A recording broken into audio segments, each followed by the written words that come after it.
Hey, welcome to The Explainer. Today we're diving into something called a cognitive blueprint, basically a detailed map of one person's mind.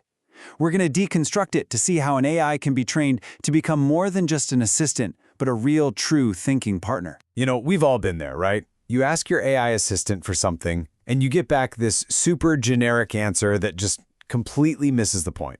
It's so frustrating when it feels like it just doesn't get you. But what if we could actually change that? What if we could give an AI a user manual for our own mind? Well, that's where something called the hair calibration profile comes in. You can think of it like a really deep interview that maps out your entire mental landscape, how you think, communicate, and solve problems. The whole goal is to create an AI that is so perfectly aligned with you, it feels like an extension of your own brain. All right, Section 1, the Personal AI Blueprint. Let's jump in and explore a real-life profile to see how you'd even begin to create a user manual for a unique mind. So, the person we're looking at has this incredible mind that's a blend of two totally different worlds. On one hand, they're a mechanical engineer, all about logic, systems, and design. But they're also a critical care nurse working in the ICU, where it's all about high stakes, intuition, and triage. And that combination, it has forged a completely unique way of thinking. So let's dive into that. Section 2, a mind under pressure. Because that high-stakes nursing career has had a huge impact, creating a very specific mental toolkit for moments when every single second counts. In an emergency, it's not about just following a simple checklist. It's about this constant, dynamic rebalancing act. Imagine a dozen alarms are going off at once. What do you pay attention to first? That kind of environment forces a very specific kind of clarity. And this brings us to their core principle. In any high-pressure situation, the number one question is always, what's the one thing that could cause a critical failure and bring the whole system down? Finding and fixing that becomes the absolute top priority. It's basically a survival-based operating system for thinking. This thinking style translates into a really clear, repeatable process. First, you identify all the moving parts of the problem. Second, you triage them, just like in an ER, figuring out what's most important and what's most complex. And finally, you look for patterns to solve multiple issues at once. It's this incredibly efficient approach that was born from chaos. Okay, on to Section 3, thinking in analogies. Now that we have a sense of how they think, let's look at how they communicate. And for them, there's one tool that stands above all the rest. Without exception. Just let that sink in. That's not a preference. That's like a fundamental law of their communication style. For an idea to really connect, it can't just be some dry fact. It has to be linked to something familiar, something relatable. It has to be told like a story. And this love for analogy is just one piece of a bigger communication blueprint.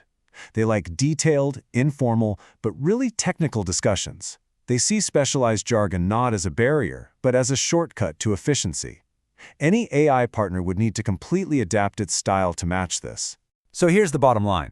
A generic AI that just spits out data would be completely useless to this person. To be a real partner, the AI has to become a master storyteller, reframing complex information into powerful analogies. It's the only way to speak their language. Okay, let's move on to Section 4, trust but verify. Because, for any partnership to work, you have to have trust. And for someone whose career has the highest possible stakes, their philosophy on trust is, well, fittingly cautious. Get a look at that number. Less than 3%. That is the amount of trust they are willing to give an AI to act on its own. That's a startlingly low figure, and it tells you everything you need to know. Blind faith is completely off the table. And that number is rooted in this one simple philosophy: trust but verify. The approach is straightforward. Listen to what the AI has to say, but never, ever accept it at face value. So what does verify actually mean here? It's a whole multi-step process. It starts with a gut check. Does this feel right? Then it moves to independent research and, crucially, getting input from peers.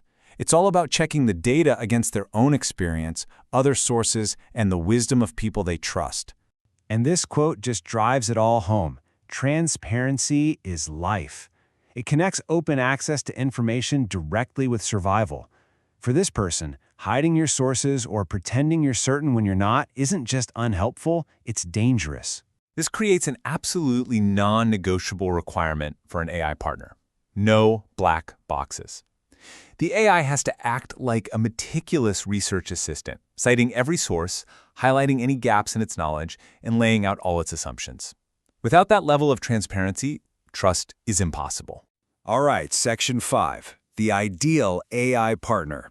So we've seen how they think, how they communicate, and how they build trust. Now let's put all the pieces of this blueprint together and see what their perfect AI would look like. So what's on the spec sheet? Well, this ideal AI has to be proactive with ideas and value adaptability over simple personalization. It needs to be radically transparent, a master of analogy, and a super deep researcher. And here's a fascinating detail. It needs to think first in abstract concepts and only then translate them into images, mirroring the user's own mental process. And this is the ultimate goal, the big vision. This isn't about getting an AI to help write emails faster. It's about building a second brain, a tool that's deeply connected to the world, that can gather and synthesize information, and that becomes a launchpad for the user to apply their own unique intuition and expertise to make a real difference. When you really think about it, the future of human-AI collaboration isn't about making us think more like computers. It's about making computers that can understand, adapt to, and amplify the incredible, beautiful diversity of human thought. It's about building a partner that truly gets you. Which, of course, leaves us with one final question. We've spent all this time deconstructing one person's mind. But what about yours?